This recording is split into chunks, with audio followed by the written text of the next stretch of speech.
전시 제목은 관객을 향해 던지는 메시지인가요? 아니면 연인에게 남기는 말인가요? 오랜 시간을 보내던 친구가 또 어떤 시기가 넘어가게 되면 각자 이제 다른 길을 가게 되잖아요. 그래서 그 시기를 지나고 그 친구가 잘 지내는지 그냥 보았는데 소셜미디어나 이런 그래서 그 친구가 적어둔 어떤 메모였어요. 그 전시 제목이. 그래서 요즘은 소셜미디어나 우리가 자유롭게 어떤 이미지나 글귀를 올리고 그것을 이렇게 캐치할 수 있잖아요. 그래서 그 어릴 때 친구 생각도 나고 그 문구도 좋아서 제가 오랫동안 이렇게 담아두고 있던 문구였어요. 그러다가 독일에 가서 그 문구가 있는 그림을 그렸고 그 다음에 반장님이 중수가 반장님이 그걸 전시 제목으로 하면 어떻게 되냐 제안을 하셔서 그렇게 해서 전시 제목을 그렸습니다. 전시 제목과 동명의 작품이 출품되었는데 이 작품은 띄어쓰기가 없습니다. 특별한 이유가 있을까요? 아까 말한 것처럼 그 친구 메모에도 띄어쓰기가 없었고 그 문장이 충분히 그 이미지화되어서 띄어쓰기 없이도 내용 전달이 되기 때문에 크게 그 개의치 않았던 것 같아요. 전시장 입구에 걸린 첫 번째 작품은 외국인 커플에 대한 이야기로 보이는데 어떤 작품인지 설명을 부탁드립니다.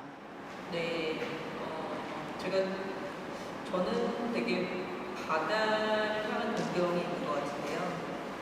제가 아름답게 본 몇 경우의 바다가 있는 것 같아요. 제가 직접 보거나 어떤 영화 속에서 보거나 누군가의 그 이미지나 영상에서 보았던 이렇게 분류가 되는데요. 그 프랑스어 5종의 5 곱하기 2라는 영화를 좋아했는데 그 이유가 마지막 장면에서 나온 그 바다 때문이었어요.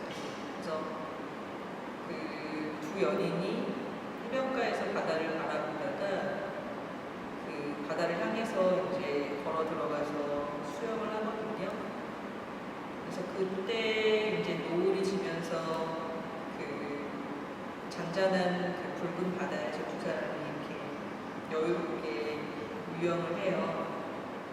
그 장면, 그 색들이 좋아서 사실은 바다는 없지만 그 바다를 바라보고 있는 두 사람을 그렸다고 생각하시면 될 것 같습니다. 공장 노동자의 하루는 추상의 배면에 숨겨진 실제 풍경이 있는 것 같습니다. 실제 공장의 풍경을 그린 것인가요? 이에 대한 이야기를 부탁드립니다. 그림 제목이 이렇게 공장 노동자의 하루인데요. 실제 공장, 그렇죠. 그 그림에서 잘 보면 아주 허허벌판에 심지어 이렇게 하늘 아래 허허벌판에 한 노동자가 어떤 집으로 혹은 공장으로 걸어 들어가는 모습이 있어요. 그 사람이 이렇게 출근하는 모습을 그렸는데 그 공장 속에 들어가면 그 사람은 열심히 일을 할 거거든요. 그래서 어떤 특정한 실제 어떤 공장 그런 것이 있다기보다는 우리 모두가 어딘가에는 그 출근을 해서 재택을 하더라도 자고 일어나서 어떤 일들을 하는 것 그것이 이제 노동이고요. 되게 바쁘고 성실하게 살아가는 어떤 노동자의 그 하루를 거대한 하늘과 그 큰 공장과 그 속에 들어가는 그 작은 사람 이렇게 비유해서 그렸다고 생각하시면 될 것 같습니다. 조화라는 작품은 계절감이 명량하게 느껴지는 색채가 쓰였는데요. 이 작품은 어떤 동기로 제작이 되었을까요? 네, 계절이라는 말씀을 하시니까 그 계절이 맞았던 것 같고요. 어떤 한 날 하루는 아니었던 것 같고 제가 그 설악이라는 곳에서 그 야생에서 6개월 정도 작업을 했었는데 설악이 좋았던 것은 어느 날은 산을 갈 수도 있고 어느 날은 바다를 갈 수도 있더라고요. 산과 바다가 모두 있는 강원도여서 작업을 하다가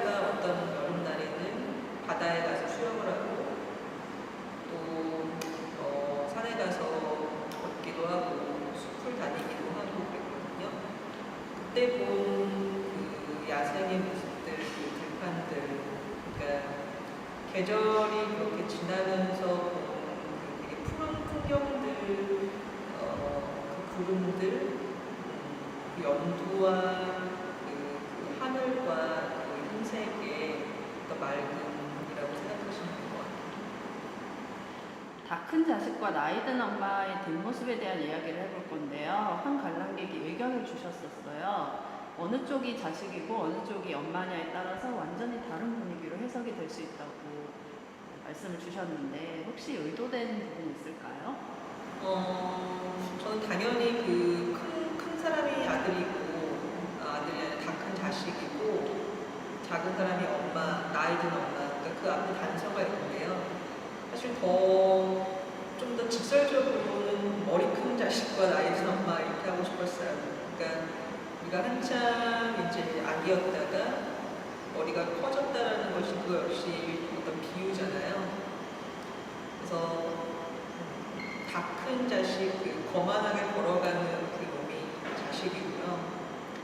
나이가 들어서 좀 꼬부라져서 그 자식을 따라가는 뒷사람이 엄마라고 보시면 될 것 같습니다.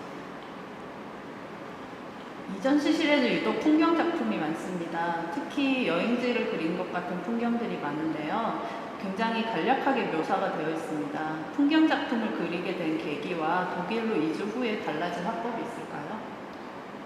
풍경을 자연스럽게 그리게 된 것은 제가 만나는 어떤 대상이 사람에서 풍경으로 옮겨간 것 같아요.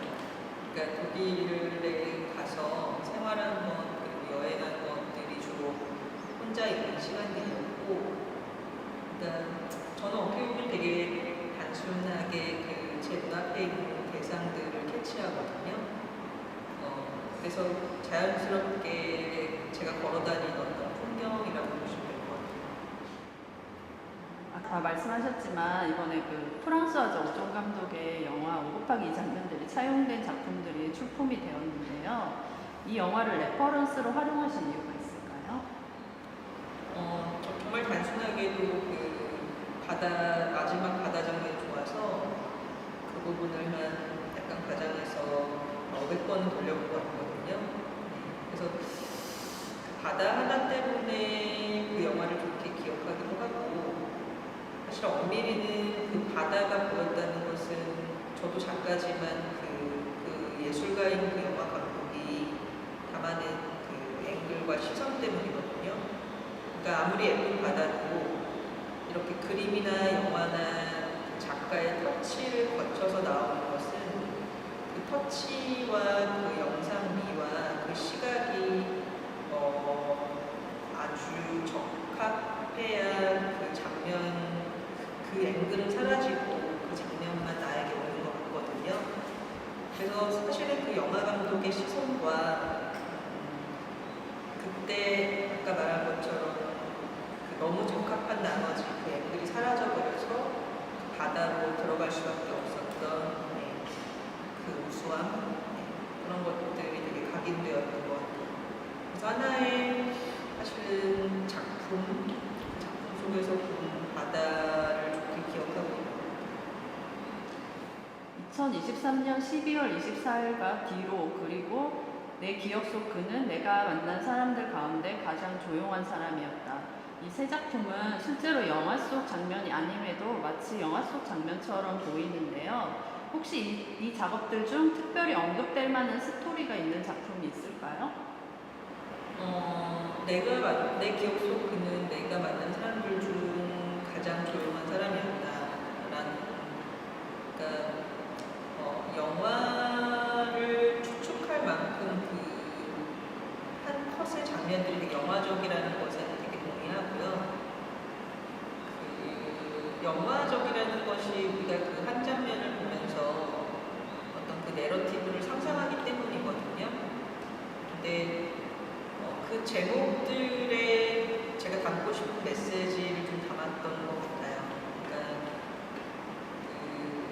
내 기억 속 그는 내가 만난 사람들 중 가장 조용한 사람이었다. 이것도 제 경험에서 제가 만난 사람 중 가장 조용한 한 사람을 생각하면서 그렸고요. 어느 신문에서 제가 이름이 지금 생각이 안 나는데 그 친구가 이제 그 스위스에서 학교를 다닐 때 그 동료 친구가 그 친구를 회상하면서 적은 문장이었어요. 그 신문을 올려서 그 이미지를 캐치해 두었다가 제가 생각나는 한 사람을 역시 생각하면서 그냥 그 이미지를 사용했다고 생각하시면 될 것 같아요. 복도에 설치된 인물 추상 작업들에 대해 질문이 있습니다. 왜 눈, 코, 입이 없을까요? 그리고 제목이 특이한 이유도 궁금합니다. 방금 거의 제가 하고 싶은 말씀을 다 하신 것 같은데, 그러니까 인물 추상이라고 하셨잖아요. 그러니까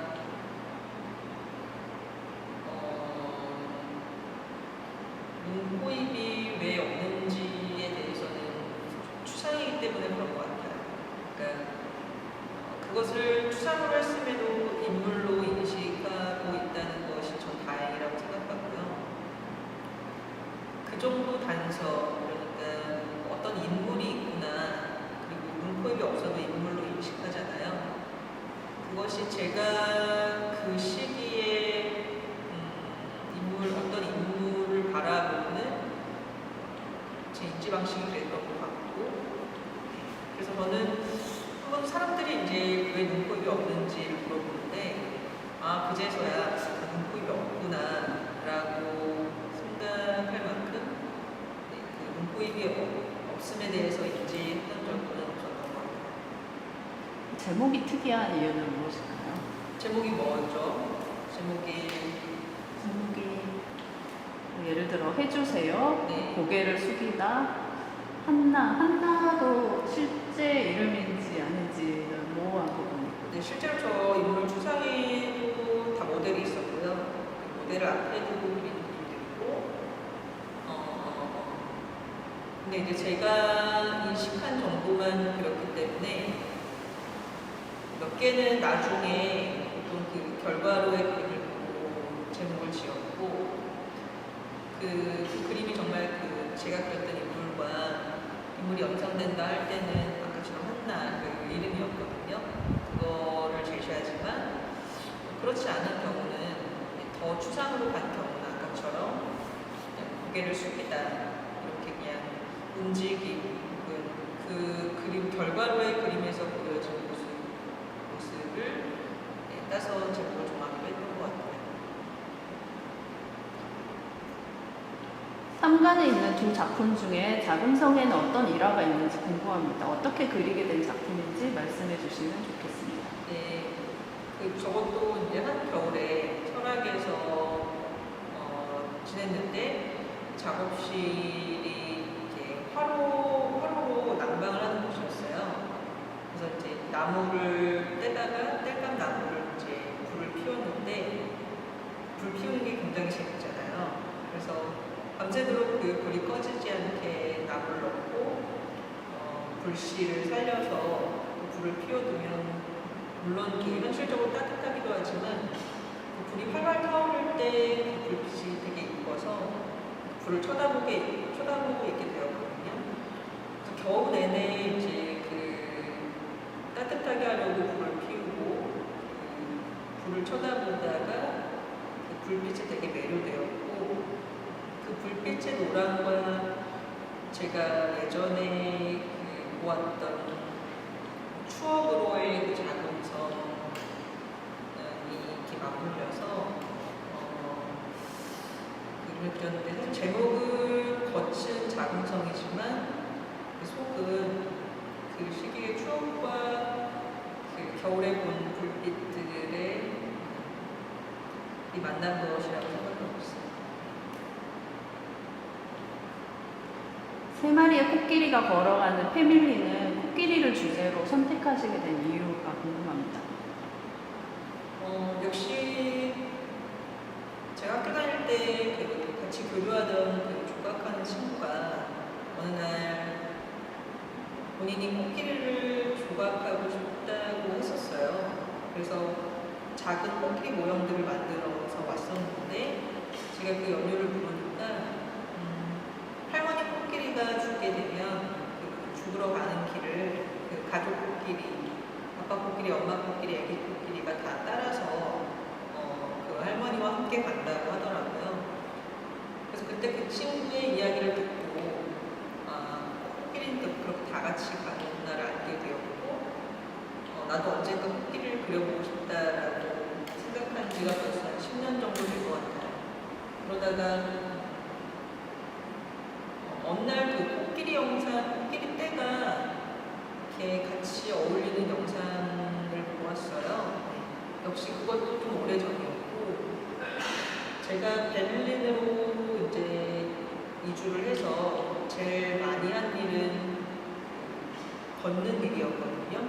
그것도 이제 천천히 걸으면서 몸도 마음도 차분하게 하는 일이 그 베를린에서의 초기의 제 주 일이었는데 겨울에 너무 춥고 해도 없어서 그 베를린 겨울이 되게 혹독했는데 처음에는 그 추위와 그 그늘들을 피하지 못하고 아직 그 적응이 안 돼서 몸이 힘들다 보니까 계속 걸었어요. 그래서 많이 걷고 돌아온 어느 날 코끼리가 생각나서 이제 이 그림을 그리게 됐어요. 그래서 코끼리라는 소재는 어릴 때 그 조각을 하던 친구의 이야기 그리고 어느 날 보았던 그 코끼리 떼에서 왔지만 어느 날 저도 그 코끼리처럼 걷고 있는 그것이 제 몸에 배어서 그 몸이 코끼리가 걸어가는 그 형상으로 나온 것 같고요.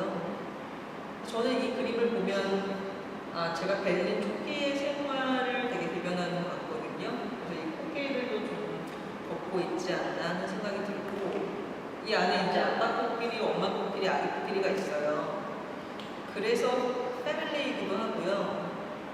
또 베를린으로 그렇게 떠나서 걸었던 초기는 저는 그 홀로서기가 시작되었다고 생각하거든요. 그래서 사실은 더 단어적으로는 내가 나의 가족과 그 한국에 있는 나의 친구들을 모두 떠나서 베를린에 온다. 그러니까 홀로서기. 그래서 그 패밀리로부터 독립된 나, 걷고 있는 나 그런 단어도 좀 담겨 있고 저는 항상 그 그림이 하나가 함석될 때는 되게 복합적인 것 같아요.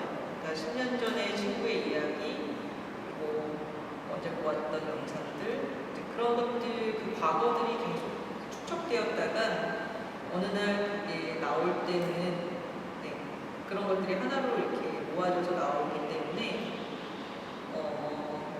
어떤 분들은 제가 결과로의 그림들은 그림을 되게 막 그린다라고 하는데 저는 그 표현이 되게 좋아요. 근데 그렇게 한 번에 막 나오려면 아주 오랫동안 이렇게 모아두면 오히려 분출 그 아웃풋은 되게 쉬워지거든요.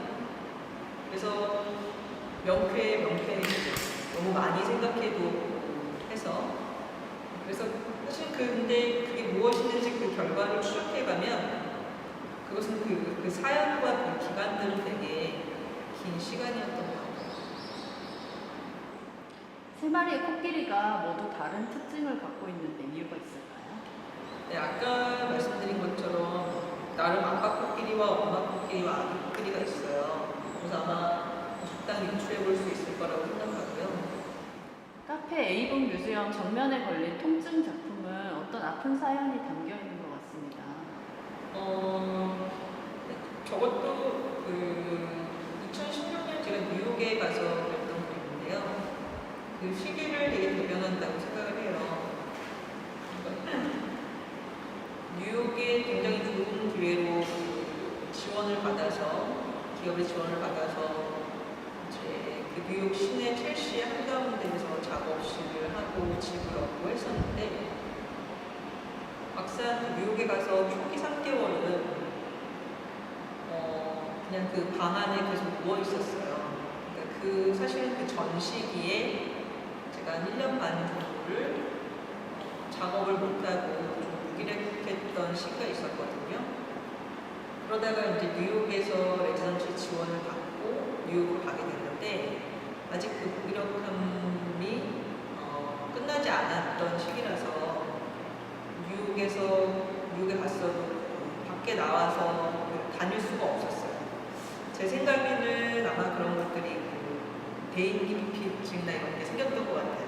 그러니까 이를테면 한국에서 그게 더 심했는데 이렇게 사람들을 마주치지 못해서 아무도 모르는데 그냥 이렇게 혼자 이렇게 도망다니거나 사람이 있으면 이제 골목에 숨었다가 가거나 그때 초기에 뉴욕에 가서 그랬던 것 같아요. 그러니까 지금에서 생각해보면 이제 그런 현상이 대인기피증 같은 거였던 것 같은데 그런 시기를 보내다가 뉴욕에 가서 처음 시기는 밖에 못 나가고 방 안에 있었어요. 그리고 나서는 이제 뭐 슈퍼 이렇게 생필품 같은 걸 사러 왔다 갔다 하면서 그 뉴욕의 그 첼시의 거리들을 걷다 보니까 그 뉴욕이라는 곳이 다들 그 마이웨이로 자기 일들을 하고 번잡하고 또 되게 이렇게 북적북적 좀 활기찬 에너지가 있잖아요. 아마 그 속에서 조금씩 이게 치유가 된 것 같아요. 그래서 3개월이 지나고 나머지 3개월간은 또 다시 일어나서 작업을 할 수 있었는데 그때 그린 그림이거든요. 그러니까 아마 그 전 시기에 대한 그 상태, 그 기억들이 저런 방식으로 드러난 것 같아요. 마리안의 집에서라는 작품에서 마리안은 누구인가요? 어떤 독일을 베를린에서 만난 심리학자예요. 근데 이제 마리안이라는 심리학자와 같이 살던 사진 작업을 하는 어떤 작가가 우연히 알게 됐는데 어느 날 저한테 도움을 요청했어요. 좀 제가 이렇게 운전을 할 수가 있어서 환자가 있는데 좀 병원에 데려다 줄 수 있는지.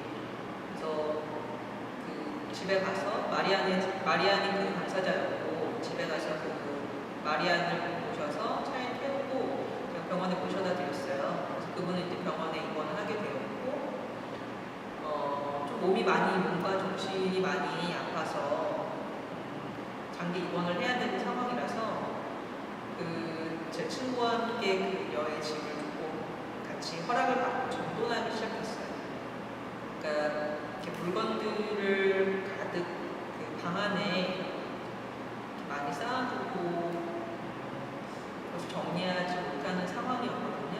그래서 그 짐들, 그녀가 이제 어릴 때 심리학자였는데 지금 나이가 많이 든 노인이 되었고, 그래서 그 짐들, 주로 책들이 이제 이렇게 방 안에 이렇게 널어져 있었는데, 그 책들 속에서 그녀의 어린 시절의 사진들, 그리고 여러 심리학적 책들, 그런 것들을 천천히 정리해 가면서, 저도 모르게 이제 그녀의 과거들을 조금 이렇게 정리하기 시작했죠.